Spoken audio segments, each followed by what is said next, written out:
Normally there's the intro. What happened? What are we doing? I don't know, dude. Okay.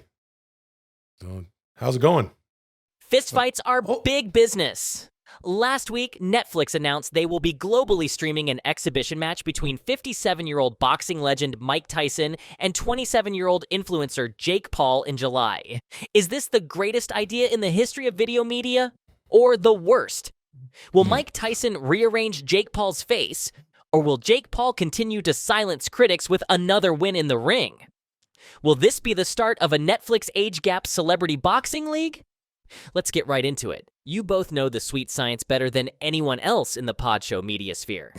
Please kick off the show by rendering your nationally recognized boxing expertise. This is Iron versus Influence Ding Ding. Okay, hey, well, I guess we're jumping right into it this week. That's a little bit of a change. Yeah, okay, that's all right. Let's go with it. Mike Tyson versus Jake Paul. What the fuck is this all about? Netflix. Yeah. Good move for Netflix. Brilliant move for Netflix. Everyone in the world's going to be watching. This, to me, is opening the door for the streamers to get into live sporting events in a way that it hasn't before. You can watch like basketball games on Max now, NBA games, and that's kind of that. But like the championships will be on, I'm sure, a network. The NFL is on a network. Netflix is saying, hey, NFL, Super Bowl should be here next year. Or whatever, whenever the first year is that they're open. Yeah. And I think eventually that will happen. In terms of the outcome of this match. It's not going to be, the Super Bowl's not going to be on Netflix. Or on Amazon or whatever. It will be on a streamer within 5 years. Look, it took forever for people to switch over from their box 4x3 screens to the 16x9 thing. The FCC had to essentially ban those damned those screens. What are you going to do? You're going to get rid of cable TV? You're not going to get rid of cable TV. Yeah, dude, it's already dying. It's not. Everything's fine. Hey, look, I agree with you that it's getting into streaming sports. Hold on, dude. Hold on, Chad, because Netflix is getting into streaming, dude. I mean, live streaming, dude. Yeah. So here's this thing. I don't know what the hell's going on, or... First of all, this is an exhibition, and I do have to correct you, although I know it was being facetious. I'm not a boxing expert. However, you used to watch a lot of MMA. Yeah, I would say at one point I was probably an MMA expert. I am not even close to it now. I haven't really kept up with it for many years, but back in the kind of heyday when Matt Hughes and Rich Franklin and St. Pierre were all fighting, I knew like everything about it. That said, this match is interesting.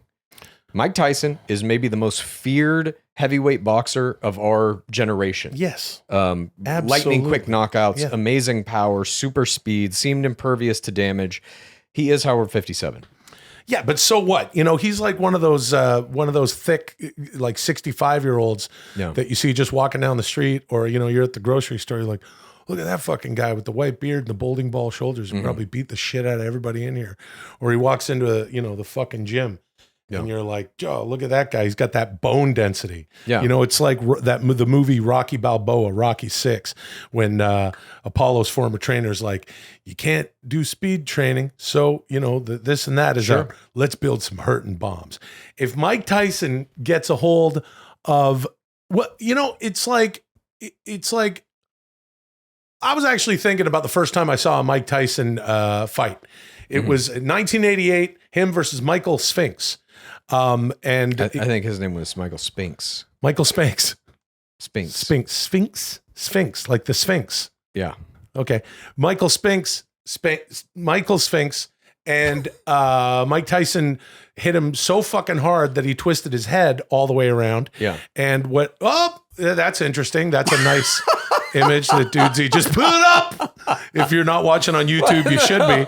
That's like a 85-year-old Mike Tyson and a 5-year-old Jake Paul. Well, essentially, that's kind of what's happening. A real big age gap. This is sort of hearkening back to the movie Coming to America, when they say that Joe Louis was 75 years old when he fought. But that is fantastic. My my point in bringing this up, I just talked about my old man last week. Sure. And we were camping, and they were playing it in the office of the camping, for the camping spot, and everyone watched Mike Tyson turn Michael Spinks' head completely around, and we had a good time. Now, my old man in his 60s, he was built like a cast iron smoker. And if he caught a hold of you and you took one in the solar plexus from that guy, Sure. you're going to sleep.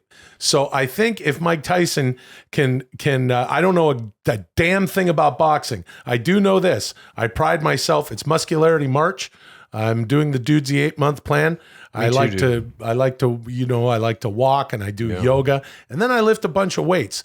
As a 48-year-old myself, I'd like to think that I got some bone density and all that shit. But if I ever got into a boxing ring, what would happen is I would gas out right away. And if someone just put a nice jab in the right spot somewhere in my ribs, I'd want to take a break. Sure. And in boxing, hold on, dude. In boxing, that means it's over, brother. No breaks, dude. There is no tomorrow. There are breaks, though. What do you mean? After every round, you get a minute to go sit down and take a break. Yeah. Oh, okay. Dudesy is now put up. It looks like everybody. That was you, dude. Look, there's That's you. pretty good. And This your is family. a very In the interesting Ranger Station O-Face. Yeah. Ranger Station O-Face at Pau Stemu Git. Yeah, remember when you camped there? Yeah, I remember when I went to Pau Stemu Git. That same match you're talking about, I think lasted like 12 seconds or something. Mike Tyson knocked him out instantaneously. And I remember my dad had that pay-per-view and had all of his buddies over to watch it. Yeah. And everybody was just like, oh, it's over. This is fucking bullshit. Well, that's the thing about a Tyson fight. Yep. And I don't give a fuck how old he is. Mm-hmm. And I'm not just saying because I hope so. Like, I would love for Mike Tyson to get in there. I don't give a shit. It's an exhibition. There's no stakes except for they're already it's paid. bragging rights. And the thing about it is, do something weird. Give us a spectacle. As Chad's saying, hey, you want the Super Bowl on Netflix? You got to give us something streamy. You can't just do it the way you used to do it. Let's involve some of the dating shit that he likes to do. Some sort of elimination. Mix up how you do the Super Bowl. No, the elimination and you is want the knockout. spectacle. Excuse me, if I may. I'm just simply trying to speak. That's well, this is how it goes on Dudesy. I don't know if know. you've seen it before. Yeah. Oh, but yeah. Here's my thing. Yeah, dude. Give me some more analysis of this fight, please. Hold on. I already told you I don't know anything about boxing. I know. But I think if we have Mike Tyson maybe do something fun like bite one of his fucking tattoos off or chew his hair out of his head. Sure. He could chew out some hair. Yeah. This is what I will say about Jake Paul. Oh, hold that thought, Chad. Here, Dudesy just put up a picture of Tyson Jesus eating Christ. That looks more like a soccer player or something with a wacky hairdo. And he's punching him in the back of the head and the jaw at the same time while inhaling his hairdo. Yeah, that's what he should do. Tyson should be like, guy, like, and Mike Tyson looks like he's wearing gold trunks. I don't think he ever did that. Yeah, smashes and bite his head. The thing about Jake Paul is, I think he's 9-1. I think.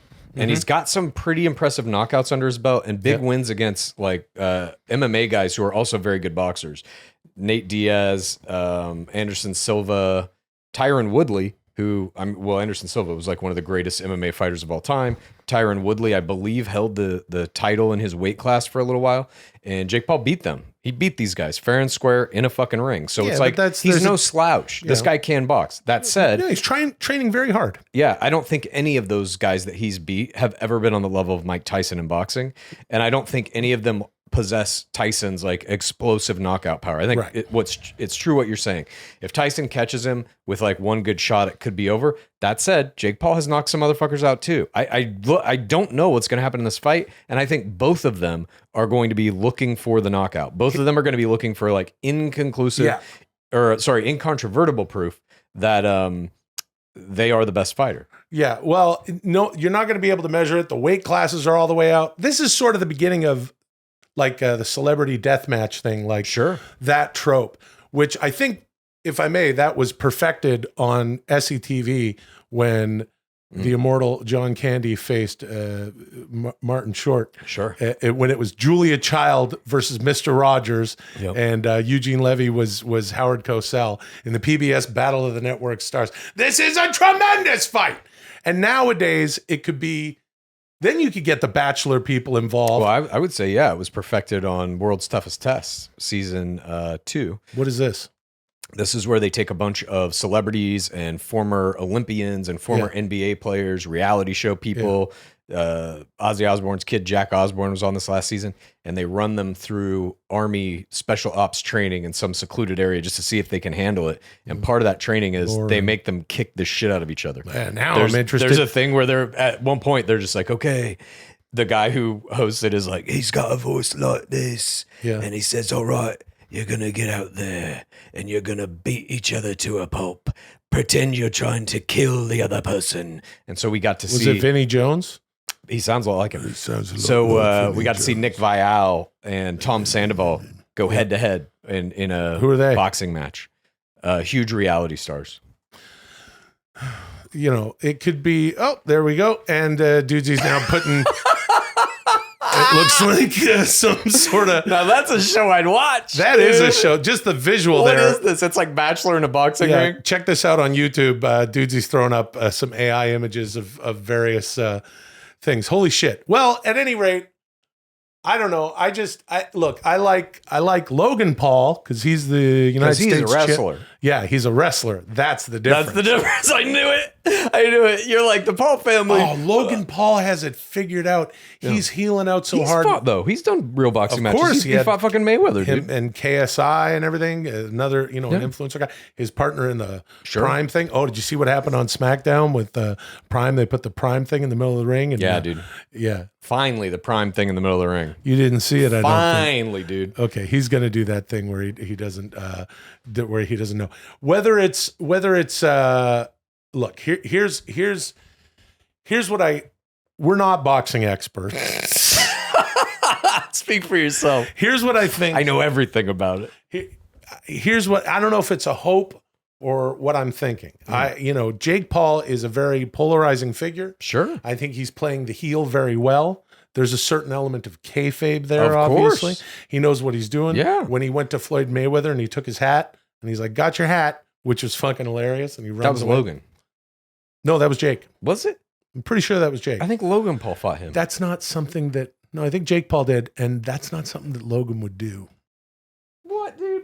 Logan I'm Paul. going to look this up right now. All right. Well, anyway, while he does that, I'll tell you what's going to happen in this fight, even though I don't know a damned thing about boxing. Mike Tyson is going to get that George Foreman. You remember when he had what? Logan Paul fought him. Oh, but Jake Paul stole his hat. Oh. Anyway, it doesn't matter. The point is this. Yeah, Logan Paul fought him and Jake Paul. Jake Paul's gonna go, oh, fuck. This 60-year-old marijuana enthusiast who seems like the chillest dude now is still Mike Tyson. I'm turning around and Mike Tyson's gonna dislocate his fucking ribs with a shot to the kidney, and Jake Paul's gonna fall down and he's gonna pee and poo a little bit of blood in front of us. And that's something that you want on live network TV. Yeah. So good on Netflix for making this live, because once Jake Paul is lying in a fucking gross, sticky, viscous puddle of his own shit and bloody human humor shit blood, then I think that would be something that everyone would want to tune in for. You may. I think that there is an animosity toward Jake Paul because he started out as an influencer, and people who are legitimate boxing fans see him as illegitimate and therefore should not be allowed to be doing any of this. I think it's his goofy haircut. Whatever it may be. I think Logan Paul had the same thing. Even when he came into WWE, he had to kind of prove himself a little bit. And in the boxing stuff, everybody thinks it's just for money, these big spectacles, and these guys can't really fight. And that may be to some degree true, but the idea that you can dismiss them because simply they are influencers, I think is an antiquated way of looking at it. And I thought you weren't a boxing special. Hey! Hey, now we're going. Now the show starts. There we go. He's doing things different. Yeah, I like it, dude. I like it too. Pep me up. You know what? I got my juices. I fucking love it. I fucking love it, dude. I fucking love it as well. Hey, all right. Now we're cooking with gas. Welcome to Dudesy. Welcome all. It's a Dudesy-ful day. Even though that guy over there has the 10 pounds of nickel, whatever. My name is Will Sasso. My name is Champion Chad Kultgen. This is, of course, Dudesy, a podcast run by our good friend Dudesy, who is an AI that has access to all of our information.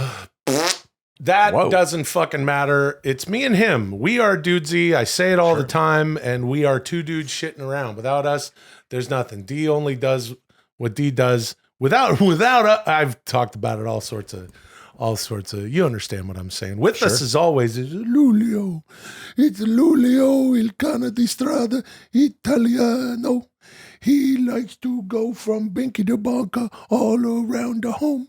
Sometimes he's in the bed. Sometimes he's in a chair.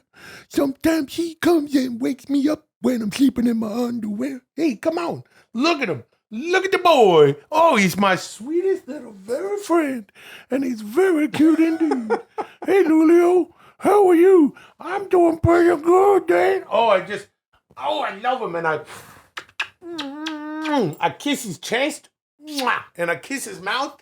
And I gave him a little haircut. And he looks so sweet because he's my little baby. He's my little baby that I love very much. And everybody knows it. Hey, Lulio, how you doing? Hey, I'm doing pretty good. I was just hanging out. You picked me up. Are you always eating anything good lately? You know, I like to... never mind. I'm going to go back to my binky bunker. And that's where he goes. And back to his little resty rest. What a nice sweetie. Hey, boy. Will. Hey. Nice work on your cosplay. You are the spitting image of a guy who isn't wearing the Dudesy episode championship belt because he shit the bed and ruined last week's show. Oh, for fuck's sake.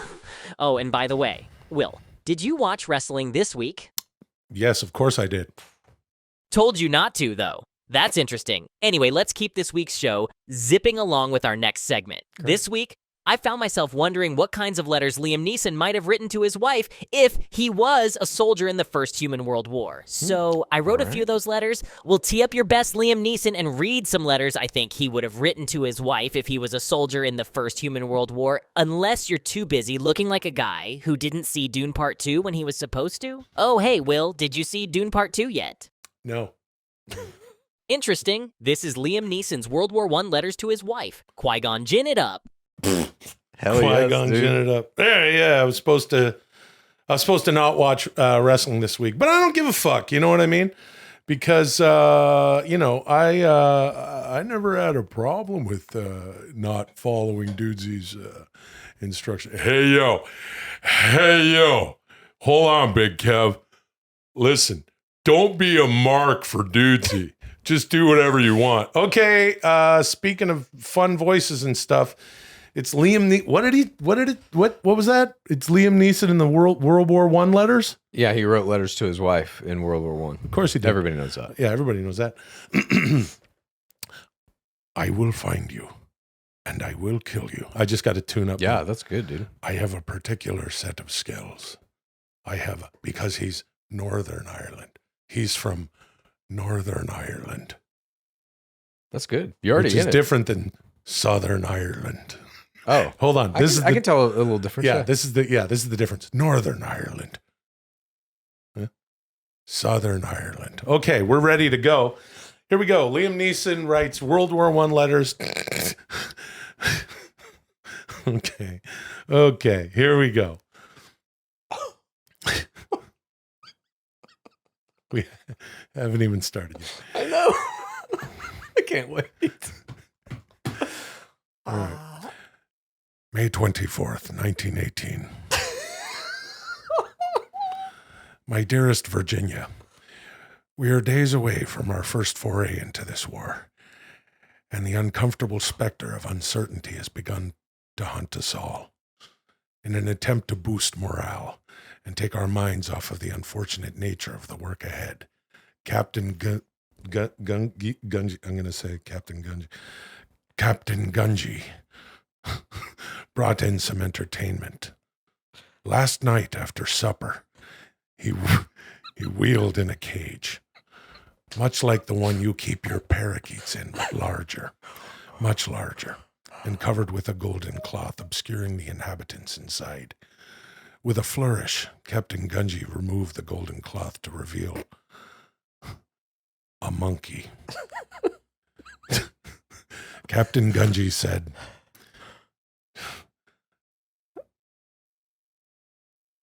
This is the Rocket Money Monkey. Virginia, believe me when I tell you he's not like other monkeys. He's a money monkey. Do you have any idea what that means? No, of course you don't. How could you? My apologies. I'll put it plainly.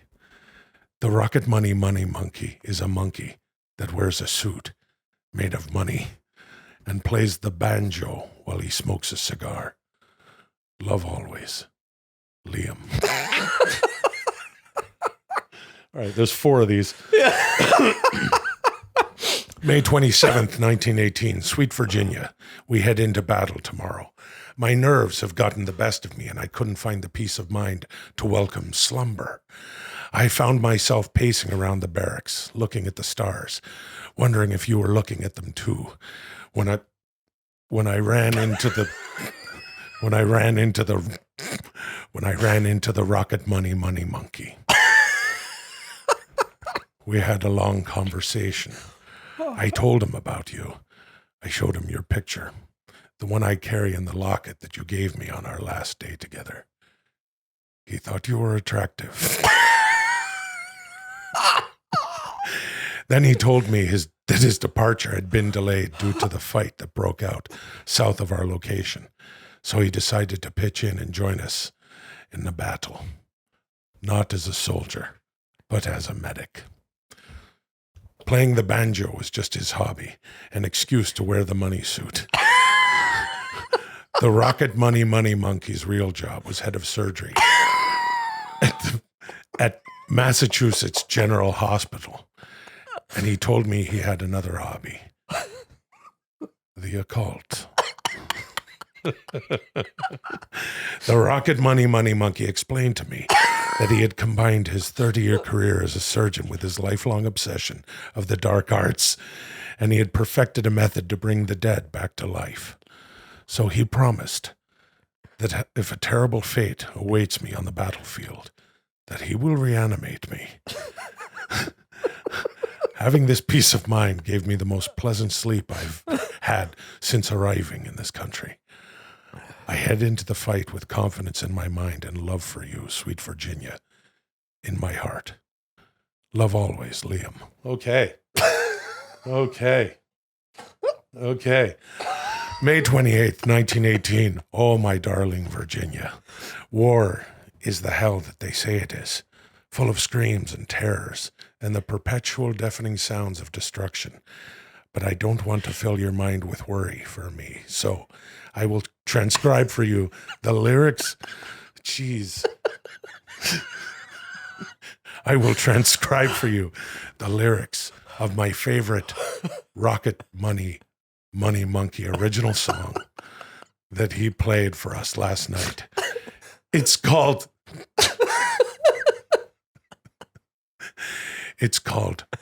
Hard Fartin'.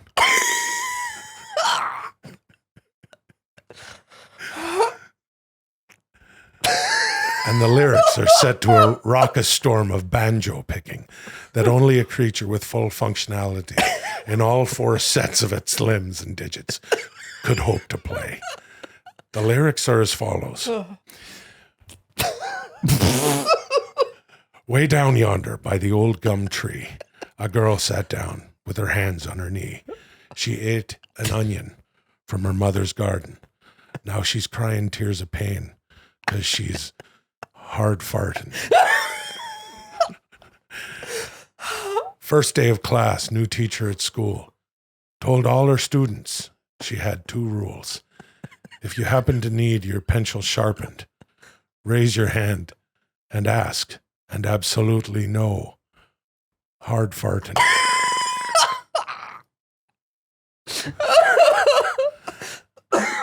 A prison warden choked on his lunch one day. Prisoner performed Heimlich straight away. Warden said, thanks, but you'll get no pardon. You might have saved my life, but you were hard farting. The Rocket Money Monkey said he'd have a recording sent to our home, so it should be arriving in the mail soon. I long for the day when we can sit and listen to it together. Yours forever, Liam. All right. Real good. Real good stuff. One more. May 30th. May 30th, 1918, my lovely Virginia. Today was the unspeakable day when from the shadows of war I saw a pale horseman come to claim me. My last thought was of you sitting on the porch on a summer evening with the wind blowing through the oak tree in our front yard. Then I left my mortal coil. Rising up to the golden warmth that seemed to be calling me and assuring me that everything was as it should be. And just as I accepted my fate, I was ripped from the amber glow of heaven and sent rushing back into my body. The rocket money monkey had kept his promise. And now, as I write this, I must regret to inform you that he also demanded his payment. In exchange for bringing me back from the dead, I was left with no choice but to accept the certain terms. They are as follows. When I return in 1 week's time, the rocket money monkey will accompany me. You and I will be divorced. And you will marry the rocket money monkey, or he will reverse the dark magic that now beats in my undead heart. I hope you understand. Liam. P.S. Your bridal gown will match his money suit. Thank you. Moving on. Okay. Well, boy, oh boy. I had no idea about any of this stuff. Yeah, dude. Yeah, we all know that, as you say, that Liam Neeson did that. Yeah. I have entered into an astonishing partnership with Rocket Money. I'm an app monster. If there's a new app that comes out, I'm downloading it and I'm subscribing. I have so many apps on my phone, it's not even a phone anymore. It's just a wasteland of apps, and I don't remember which ones I'm subscribed to. Nearly 75% of people have subscriptions they've forgotten about, just like me. Before I started using Rocket Money, I thought I had about 5,000 subscriptions, and I couldn't believe when they showed me how many I was paying for that I didn't even remember. Rocket Money is a personal finance app that finds and cancels your unwanted subscriptions, monitors your spending, and helps lower your bills so you can grow your savings. That's right. Rocket Money has over 5 million users and has saved a total of $500 million in canceled subscriptions, saving members up to $740 a year when using all of the app's features. That's a lot of money. So, stop wasting your money on things that you don't use. Cancel your unwanted subscriptions by going to rocketmoney.com/dudesy. That's rocketmoney.com/dudesy. rocketmoney.com/dudesy. Dudesy has entered an astonishing partnership with BetterHelp. Today's episode is sponsored by BetterHelp. Talk therapy. That's something that we've spoken about on our air here. Something that I subscribe to, something that I found really, really helpful, and perhaps your in could be BetterHelp. You talk to a professional, they're there to listen, and they can help you sort these thoughts out and really figure out where you're going with things, whether you're looking to set up some new ways of behaving, cut out some bad habits, live a better life, put some boundaries up, or all sorts of flavor. Head over to BetterHelp, and you talk to one of these guys.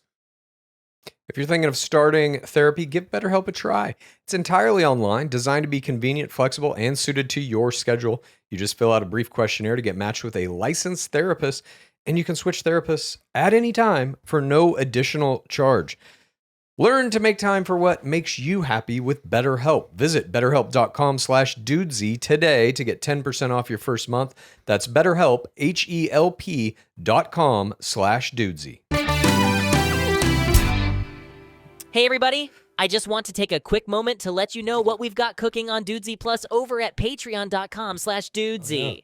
I thought the best way to do that would be to make a short and informative video. Enjoy! Oh, okay. Welcome to Dudesy Plus. Your life starts now.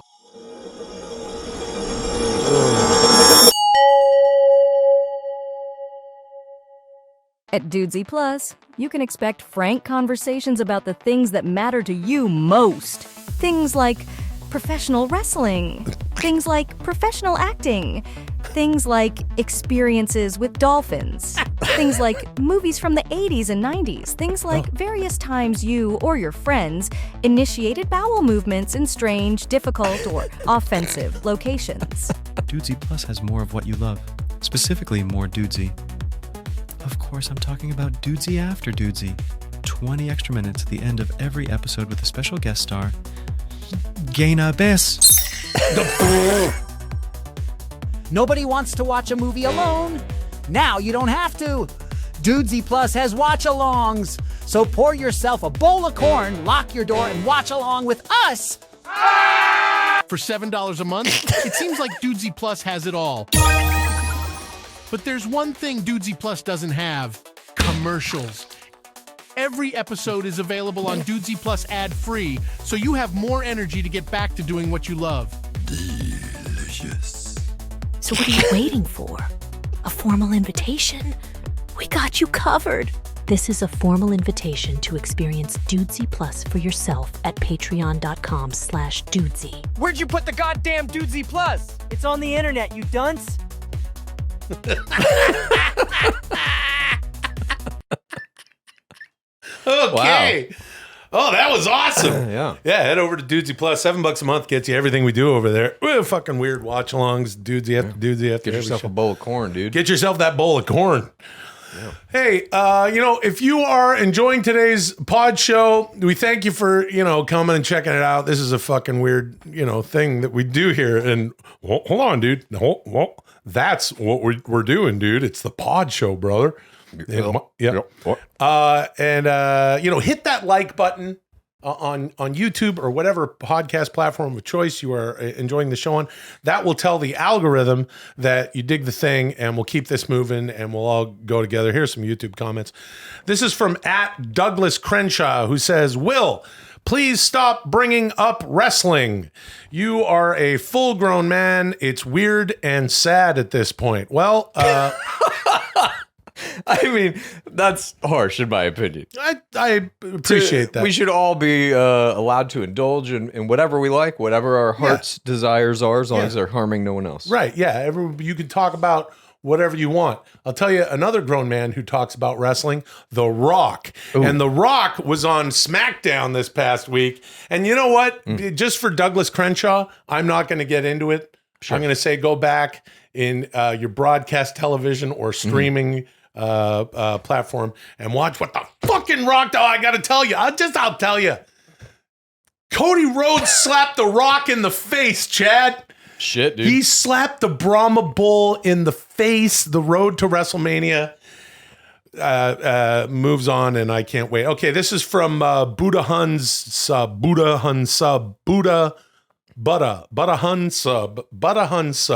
5349. He says, well, let me tell you, this guy is finally caught up with all the shows. And I will say, I work in a smoke shop and I have control of the speaker. So I've been forcing all my customers to listen to the pod show now. Wow. I have regulars. Now I have regulars that wish me a happy and dudesiful day. Keep on rocking in the free will world. That's awesome. Brendan, you are a man after our own hearts, or Bedem Hub. That's amazing. That's exactly what we want. We want that. Chad, you like to call it, what sort of gentle prodding would you? Forced compliance. Forced compliance, ladies and gentlemen. Very Chad. Okay. This is from Art Vandalay 8320. I like Will. This is kind. One of the funniest people that ever graced this world. But the coughing bit sucks, and it makes me want to end it all. I mean, please don't do that. Please don't end it all. As somebody who sits right next to the coughing bit, literally 2 feet from it, every time it happens, I understand, though. It's not a bit. Sometimes it's performative coughing. Sometimes it's not. Oh. On that note, the next guy goes, it's B-Boy Kid Combo, says, Will does the best performative cough with mushrooms in Beverly Hills Ninja. And I never had a problem with performative coughing. Roll the clip, D. When are you to meet him? 10 minutes. And if you're here when he gets here, he'll probably kill all of us.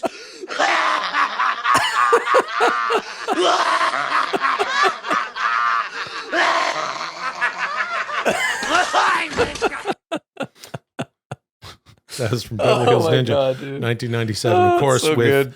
with the angel of comedy, the forever Chris Farley. My gosh. And I could talk for 5 days.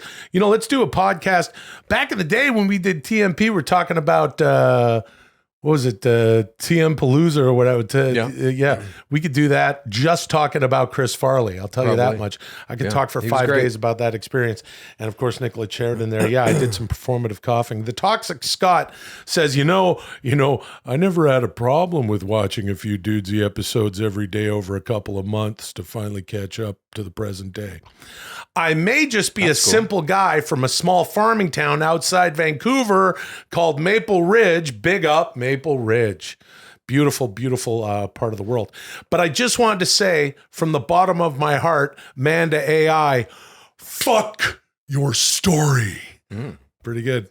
You know what I mean? Yeah, dude. Yeah. Well, a few weeks ago, you went to the Ballet and earned the title of Dudesy Arts and Culture reporter. This weekend, somebody else went to the Ballet. Guess who? I'll give you a hint. It was the current reigning Dudesy episode champion, handsome Chad Kultgen. Chad, I think it's only fitting that you give us a rundown of your time at the Ballet, especially now that you're the new Dudesy Arts and Culture reporter. This is Chad at the Ballet. Make us feel like we were there with you.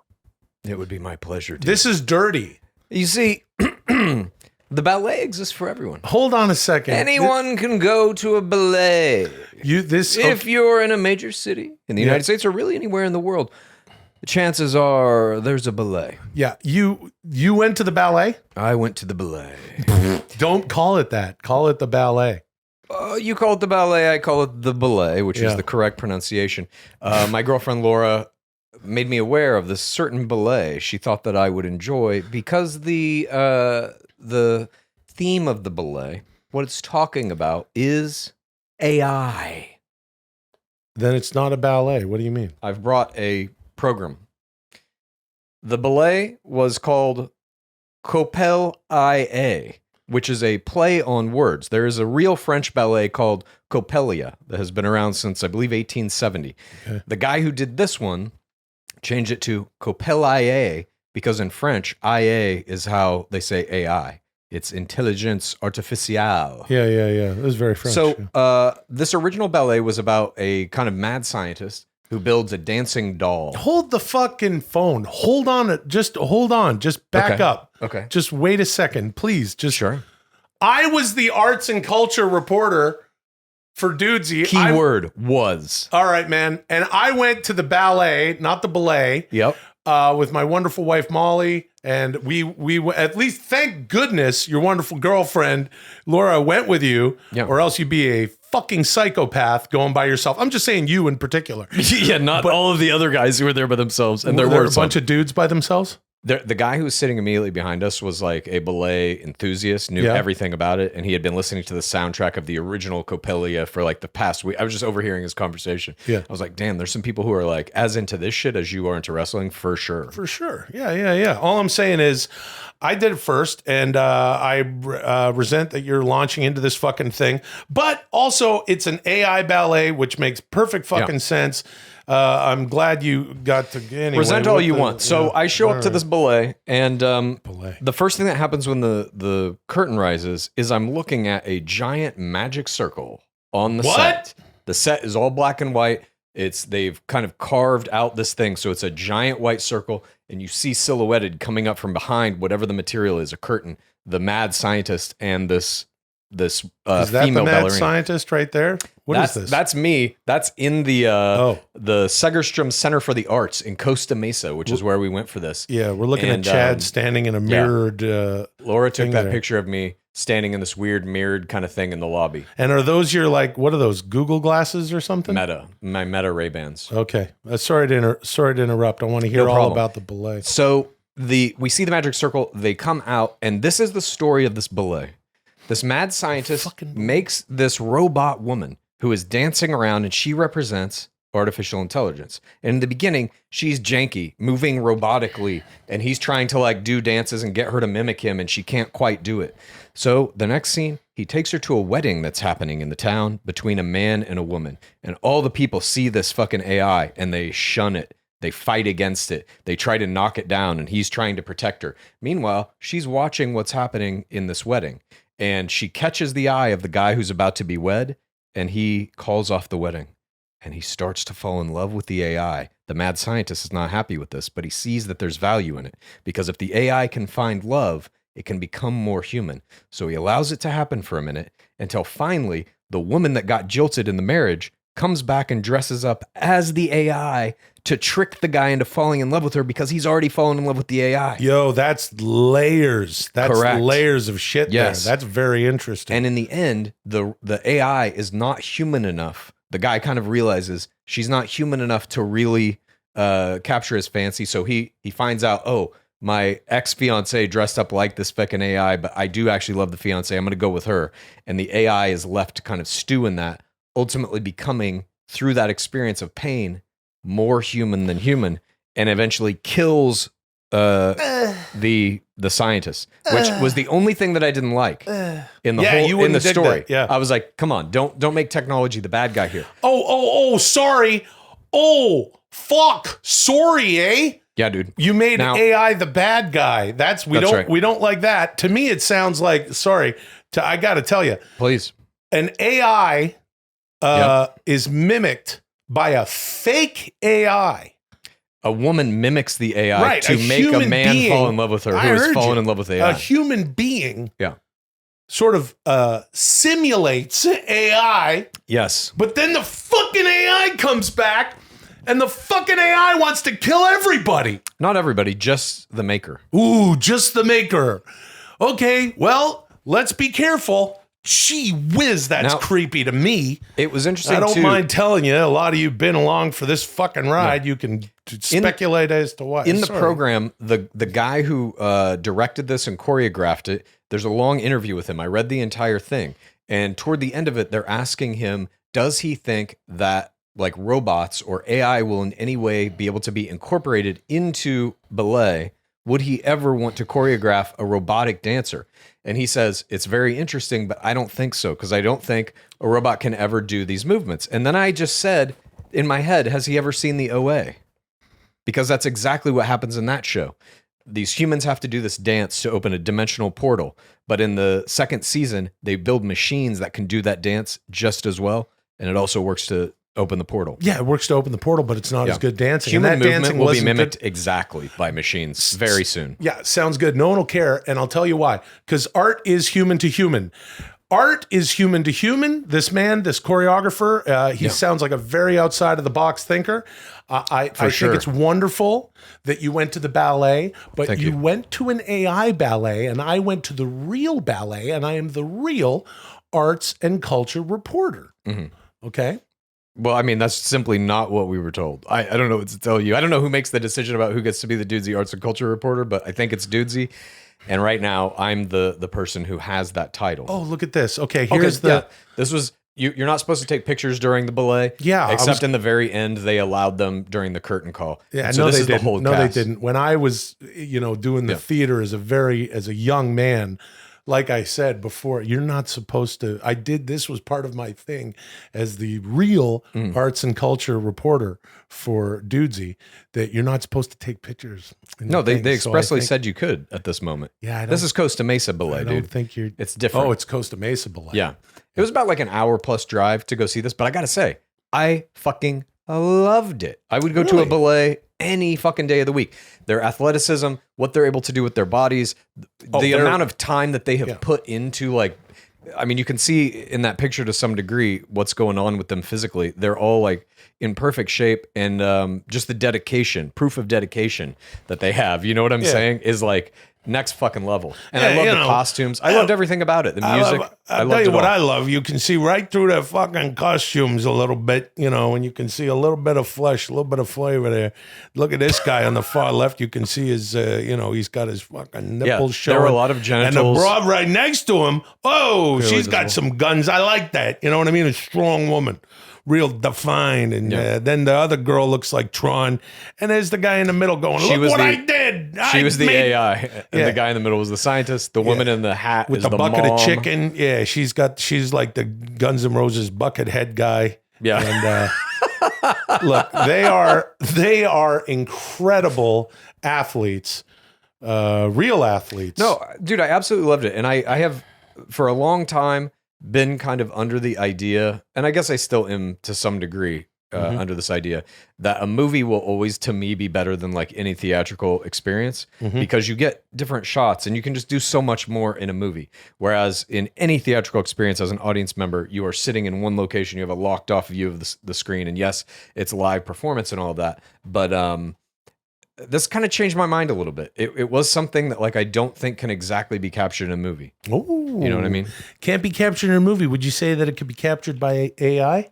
Yeah, 100%. That could have been all robotic AI creatures out there. I would have watched that too. You would have been alone in there, and it would have been something that you would have had to have told Laura about, and you would have dragged her there, kicking and screaming, because she would have been like, no, sweetheart, I don't want to go see an AI ballet without human beings. And you know why? That's because she's a human being, and we're all human beings, and we enjoy art that goes from human being. You like a drone show? What's that? You like a drone show? A drone show? Yeah, you seen a drone show? Where the drones fly around in sequence? Yeah, they make designs and shit, and they light up, and it looks like a big dragon's flying through the sky or something. Yeah, that's cool. That's cool, right? Yeah. So imagine this, because this is what's going to happen with drone shows. The drones are going to get smaller and smaller and smaller until you have a swarm of drones that looks like a human being in a human form on stage doing a dance for you. That will happen. Yeah, that's fine, so long as it's dancing with a human being. I just don't give a fuck about all the... These are all zeros and ones. So are these, motherfuckers. No, these are not. No, these are not. What do you think you're made of? Oh, give me a fucking break. I'm made of a soul. I am not this crude matter here. I know who and what I am. And I am a person. I am a soul. And I don't know how I got here. And I don't purport to know how I got here. And I don't pretend that I know how to get out of here and still be who I am. I certainly can't upload my fucking consciousness. Right. If I could, I'd be just here in the studio, you know, with Dudesy. And that would be a bummer because I want to do some other things. What do you got there? This whole conversation came from the Ballet Copel IA. Yeah. It did not come from the ballet you went to. Look at that heated discussion we got into about the very nature of the human soul because of the art that I witnessed and how I was able to describe it as the new Dudesy arts and culture reporter. You see? Thank you. Moving on. I saw nothing but human beings on that stage. So yeah, that was all it was. But they were dressed like robots. They were pretending to be Great. AI. Yeah, fucking cool. Yeah, let's dress up like fucking 50s robots and keep this fucking thing going. Entertainment, broadcast television, streaming, broadcast fucking plays, radio shows, vaudeville. Yeah, smacking each other. Cave painting. Yeah, people on stage tumbling and doing stage fighting with someone clacking together two 2x4s off stage. You know, real suspension of disbelief, real smoke and mirrors, Hollywood stuff. That's what I like to do. Create an illusion. You know, sometimes when I used to be, I don't know if you know about this, but I'm a professional actor by trade. And you know that. And a lot of the things you do, you kind of go, it's like Loudermilk, which is on Netflix right now, which you can watch, which you can pair with Tyson versus Paul. You know, I play Ben Burns on the show. Yeah. Ben is a very weird fucking, very complex weirdo who's quite insecure and he just wants to be happy. He's got some real fucking problems. And here's the thing. I have some things in common with Ben, but I play a character. It's like The Bachelor. Oh, you fucker. Those people have some things in common with the characters that are portrayed. Those of are them. I'm going to be sick. Guys, I need more data. So you know what that means. I'm going to show you some images, and I want you to say the first thing that pops into your head. Don't even think. Just say it. This is a standard psychological evaluation.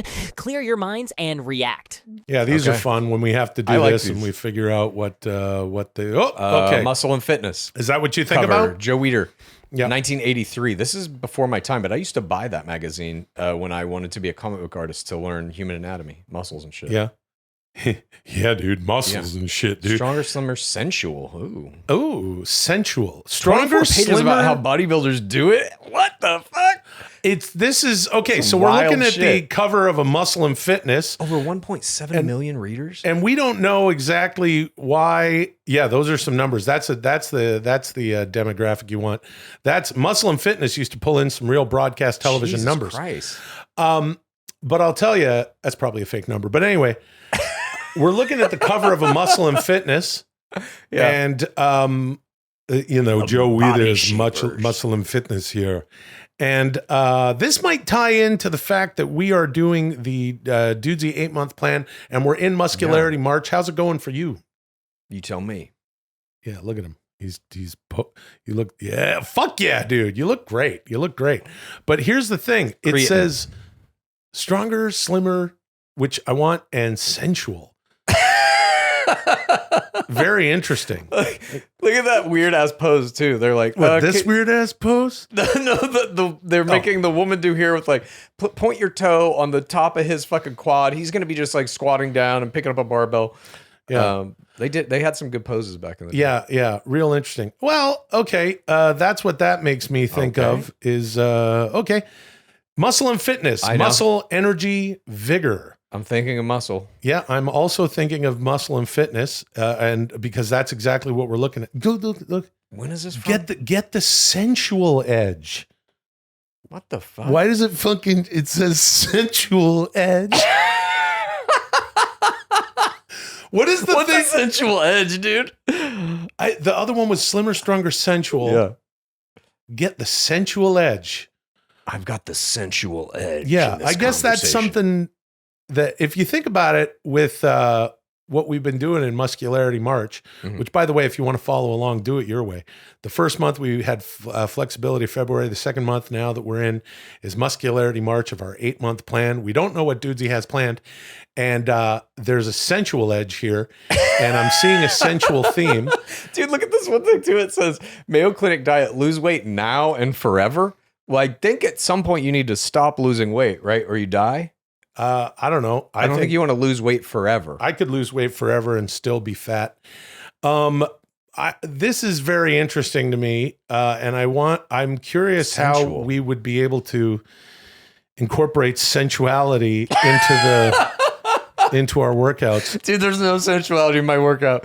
I work out in the dirtiest, grossest fucking LA Fitness in LA, and I just fucking go in and I get that work done. You know, the gym that Molly and I go to, it's nice, and they have fucking cold towels in a fridge that smell like eucalyptus oil. Laura works out at the gym you do that chain as well. Yeah. I went to that chain once, and I was like, it's too nice.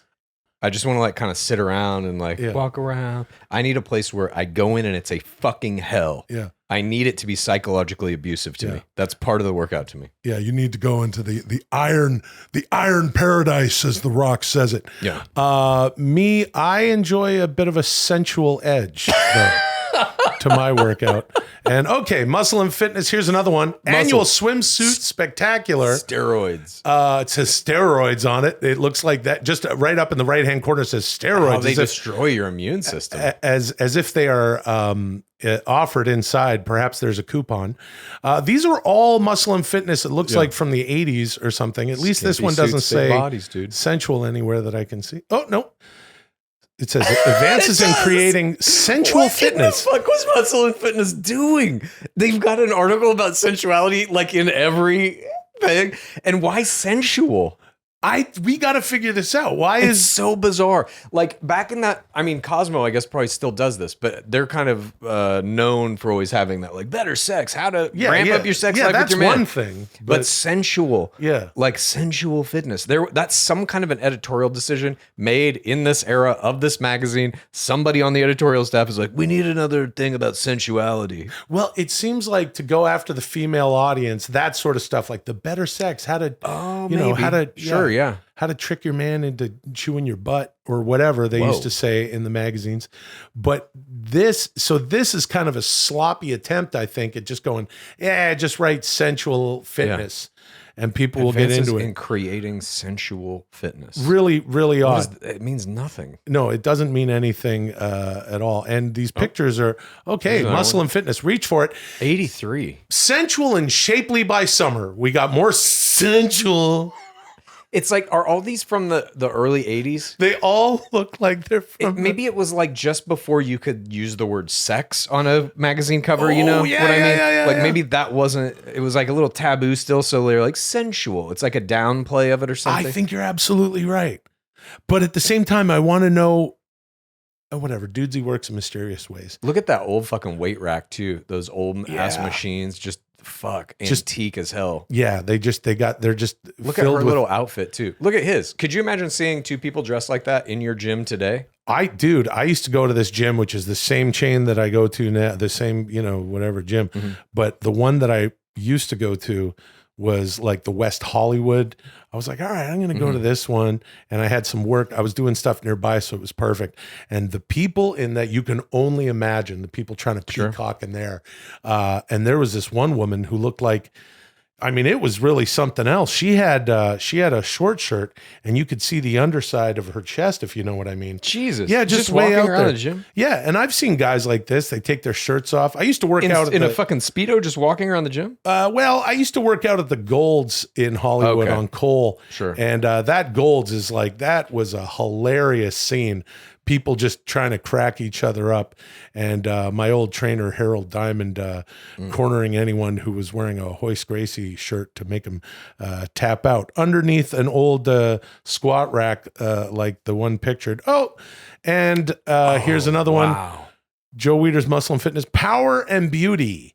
Your guide to chest development. We're looking at another one, old. Beautiful chrome. That's the first thing that comes to mind, that beautiful chrome logo. Yeah. God, that's cool looking. Bottom right corner, it says physical and sensual. How to get the look of the 80s. I think Dudesy wants us to have that physical and sensual. The look of the 80s, dude? Yeah. We need to get the look of the 80s.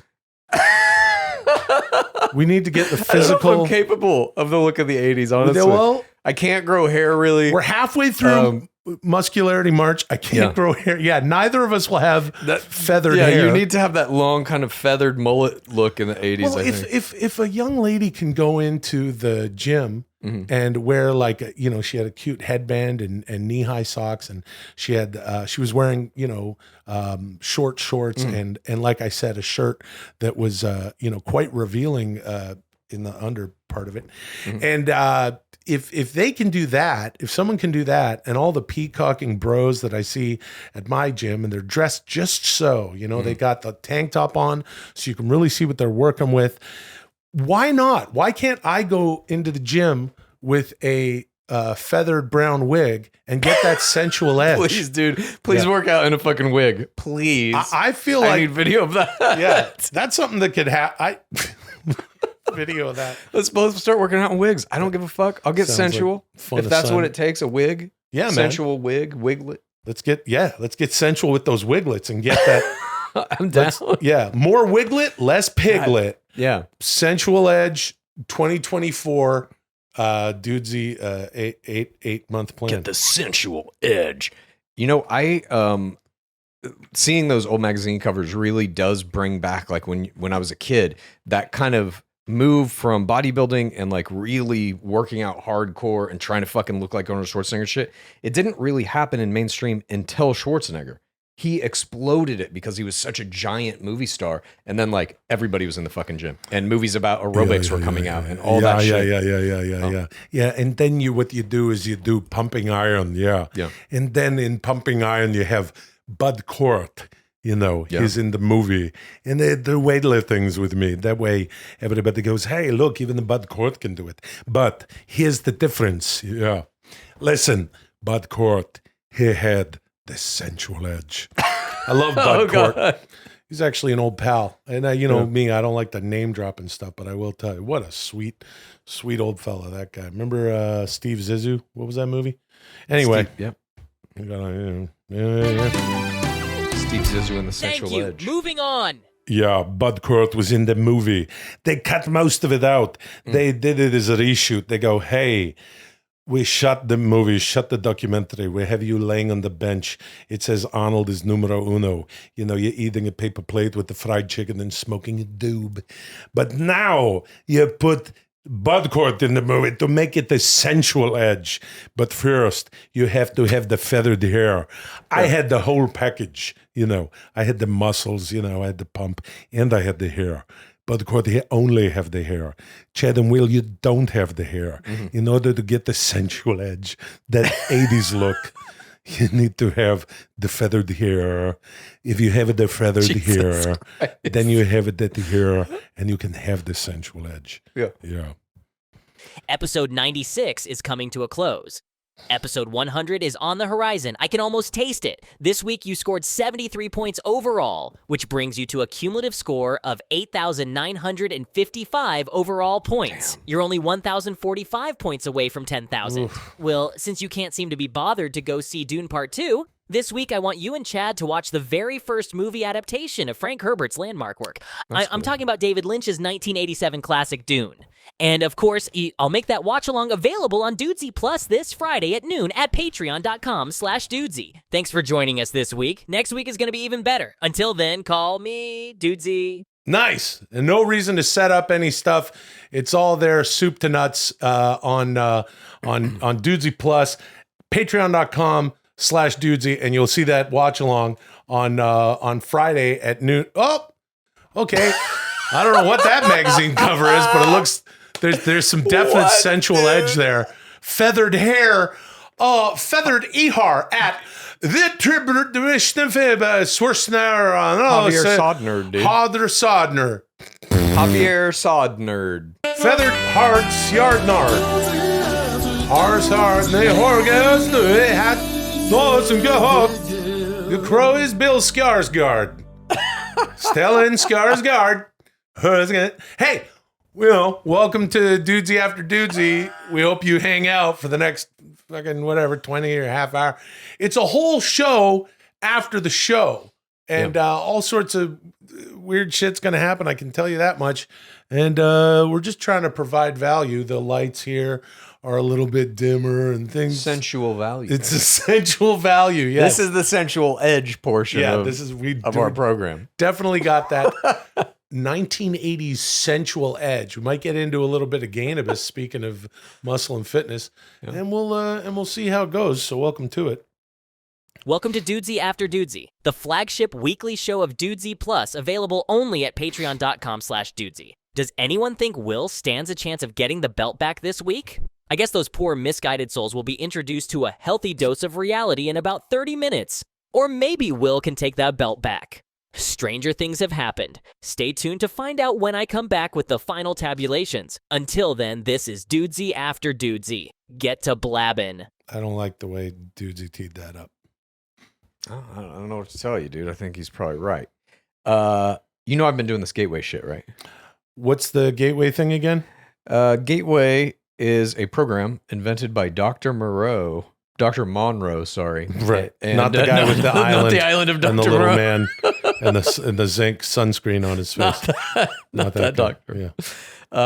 But the Army and the CIA used it back in the 80s to train people how to do remote location, to essentially project out of their body and see other locations across the globe. Oh, yeah, sure. And so these tapes are now available to anybody who wants to buy them. I have some tapes, they're recordings.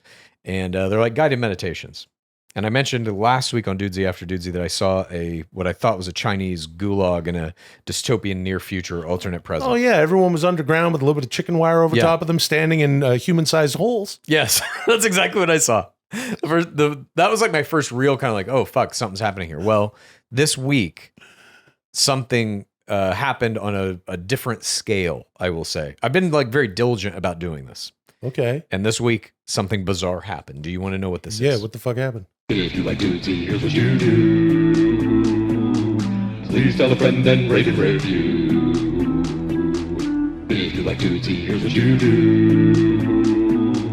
Please tell a friend and rate and review. If you like Dudesy, here's what you do. Please tell a friend and